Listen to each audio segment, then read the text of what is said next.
Quando a gente fala de religião, a gente já pensa num conjunto de normas, de regras para se relacionar com o ser superior, do qual se deve tarefas e obediência, né? Alguma coisa semelhante a isso. E esse é o conceito realmente que as pessoas têm de religião, uma coisa de obediência, de tarefas, tem que ir lá fazer. E isso mostra uma relação de troca, né?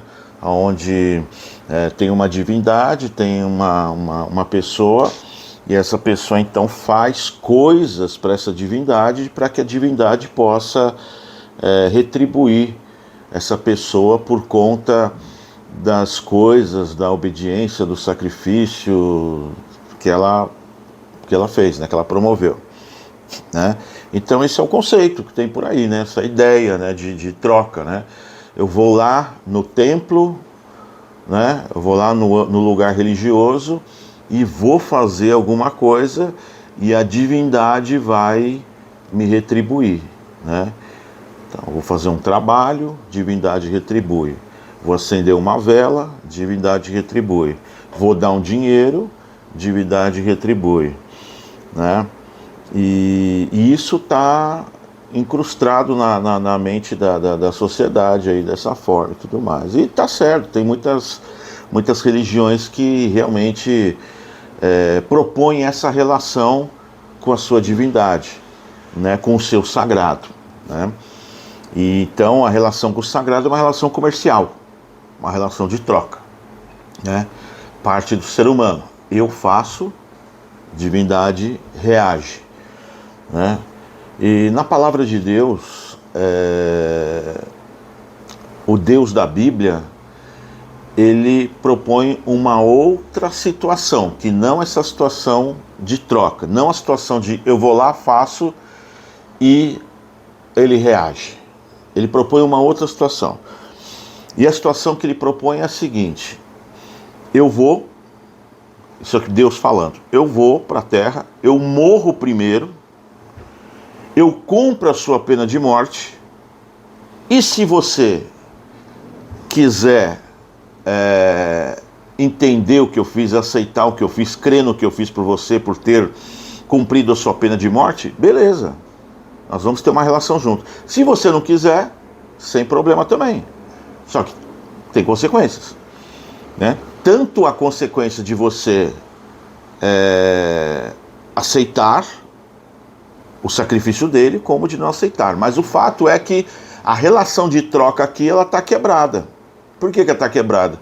Porque no caso do Deus da Bíblia, do cristianismo, o Deus da Bíblia, ele faz primeiro, ele tem um movimento, ele não tem um movimento do homem para o céu, o primeiro movimento é do céu para a terra. O primeiro movimento é: eu vou me sacrificar por você para que você possa ter vida em abundância. Esse é o primeiro movimento. Então não é um movimento de troca, é um movimento de resgate. É um movimento de resgate. Assim, você está numa situação, você está num mundo difícil, complicado, caótico. Não precisa ser muito inteligente para perceber isso, é só olhar para a sociedade. Mediante isso, eu vou e me sacrifico primeiro, e aí fica no seu critério. Então aqui a relação de troca é quebrada. Por mais que você entenda de, eu tenho que ir para a igreja, Jesus ele coloca a coisa de uma outra forma. Não é que você tem que ir para a igreja, não é que você tem que aceitar. Ele diz em João 14 que é o Espírito Santo que te convence, é o Espírito dele que te toca, que te convence, que fala na sua mente.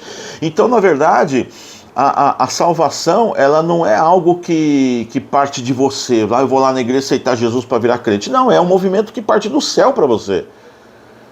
E qual é a sua função, então? A sua função é não resistir, é se render. A sua função é se render. E como é que você resiste? Você resiste quando? Se o Espírito de Deus ele vai falar com você, ele vai falar na sua mente.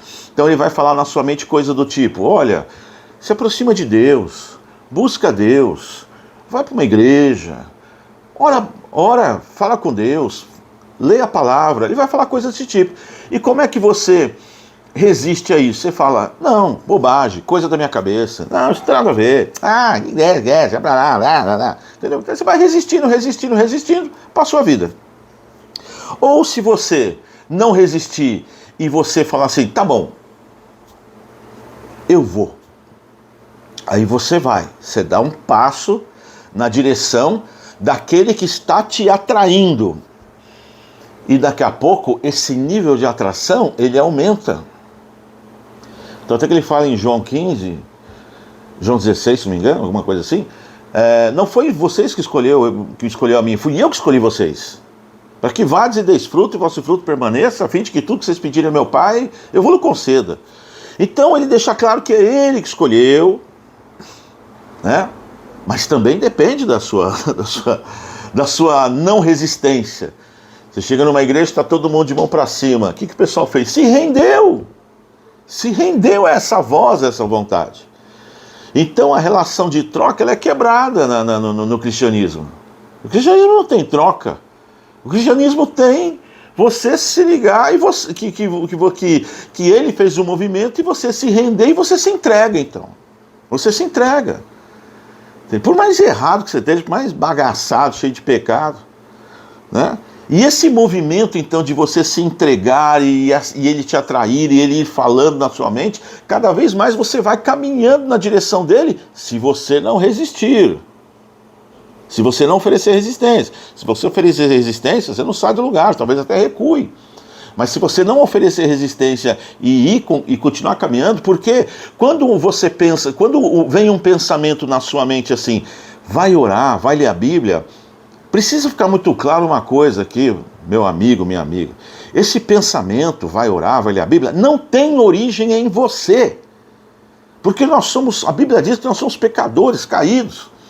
Então a nossa carne, o nosso eu, não pensa esse tipo de coisa. Então quando vem esse pensamento em você, pode ter certeza, não tem origem em você, é Deus que está te atraindo, e está te atraindo pelo que está escrito aqui, ó, em Romanos 5, 20. Está escrito assim, mas onde abundou o pecado, transbordou a graça. Deus está falando com você, pela graça dele, pelo movimento que ele fez primeiro, de morrer primeiro, de entregar a vida dele primeiro. Primeiro Deus entregou a vida dele em seu favor. Agora ele pergunta, e aí? Você reconhece isso, esse meu sacrifício? Se você reconhecer, vamos caminhar junto. Tem uma vida para você, segundo a minha vontade e os meus propósitos. E olha, eu vou te falar, não vai ser fácil a vida, mas vai ser boa. Vai produzir sentido, vai te trazer felicidade e nós vamos passar a eternidade juntos.